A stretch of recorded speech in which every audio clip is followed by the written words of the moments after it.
So, I'm sure laglagang panga ninyo sa mga iconic roles na ginampanan niya, mapapelikula o telebisyon.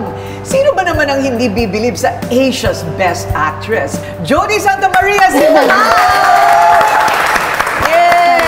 Hello, Miss Corina. Isa pa sa mga mahirap pagilapin. Oo, bakit? Kasi busy? Siguro nagsusunod-sunod lang, Miss Corina, yung mga ginagawa. Oo. But thank you. Nagtagpo rin ang ating schedule. Correct. Maganda naman yung maraming ginagawa. That's a good problem, actually. Oo, good problem siya. Si Jody, parang medyo enigmatic. Kasi hindi naman talaga siya masyadong palasalita, no? I mean, yung buhay mo hindi sobrang lantad. Apo. Right? Pero marami ring hugot akong na-discover. Okay.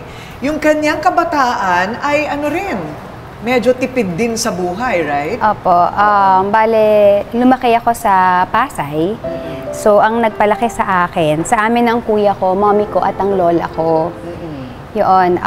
At a very young age kasi, parang ako, I never met my father. So, it was really my mom and my lola na nagtaguyod sa amin ng kapatid ko.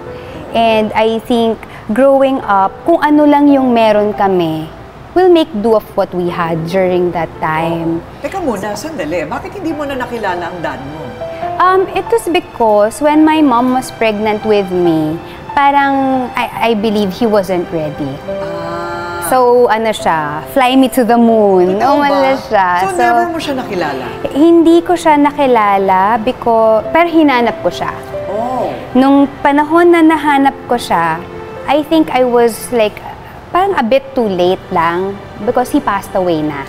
Nung nahanap ko kung nasan siya, kung sino siya, yun. How's that? Nakakaiyak. It was, at first kasi, Miss Corina, ang gusto ko lang naman growing up was acknowledgement. I just wanted to be acknowledged.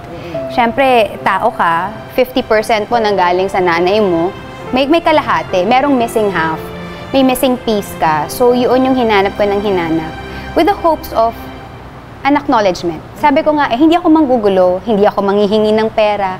Gusto ko lang sabihin mo sa akin, anak kita, oo, anak kita, yun. But that was something that I never really got. So, it was painful, but through the years, I guess, I have come to terms with may mga pagkakataon sa buhay talaga natin na hindi natin, kumbaga, inaasahan na mangyayari or gusto nating may mangyari at gusto nating ganito yung maging turnout niya, but then, hindi ganun ang nangyayari. So, sinong father figure mo habang lumalaki ka? Wala po. Totoo ba? Wala po. Kasi ang mom ko lang po, at saka ang lola ko, wala po talaga kami naging father figure ng brother ko. Ayun, okay. Pwede rin palang matino yung ano, no? Product. Meron naman Kasi sabi nila, pagka ganyan, kulang, walang mother figure, walang father figure, marami, well, maybe not all, pero marami sa estadistika ang medyo napapariwara, nagiging confused sa sarili. Wala kang ganong struggle. Totoo naman po yan, Miss Corina, because dumaan din naman po ako dun sa phase na kahit papano nagre-rebelde ka. Alam ko po na nagkaroon din ng mga psychological implications yung growing up without, parang male figure in the home. But then, at the end of the day, naniniwala ako na ikaw pa rin yung magdadirect sa buhay mo eh. Ikaw pa rin yung mag-choose kung saan mo ano yung path na gusto mong tahakin. Pwede kang manisa, lumaki ako ng ganito kasi wala akong tatay. Pero pwede mo rin namang piliin na gustuhin ayusin ang buhay mo kahit na gano'n na nangyari sa'yo. Correct. So parang conscious yung effort mo na gusto mo ayusin ang buhay mo. Yes. Pero balita ko rin hands-on sa'yo ang mom mo.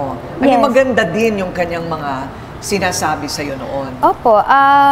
Si mama kasi, she was hardworking dahil dalawa po kami. And then, every day, she would go to work, 8 in the morning, uuwi na po yan gabi na, tapos tutulungan pa po niya kami ng brother ko with our schoolwork, ganyan. Tapos nagtatrabaho po siya hanggang Saturday. Kung wala naman po siya, yung lola ko naman din po yung nagte-take ng place niya. She's very supportive even po nung nag-start ako sa show business. Oo. Anong style niya sa'yo sa pagpapalaki? Si mama, po yun, stricto po siya. May pagka-disciplinarian si mama. Pero loving pa rin po siya at the same time. So, kapag ako, kunyari, talagang makulit po kasi ako nung lumalaki ako eh. Makulit akong bata. So, pag talagang nasusundo ko yung inis niya, makukurot ako, mapapalo ako, ganun po. Pero, I believe okay lang po yan for me because... Honor student ka naman eh. Di ba? O ano ngayon, kung malikot ako, honor student naman. Ang life po namin nun ay bahay school.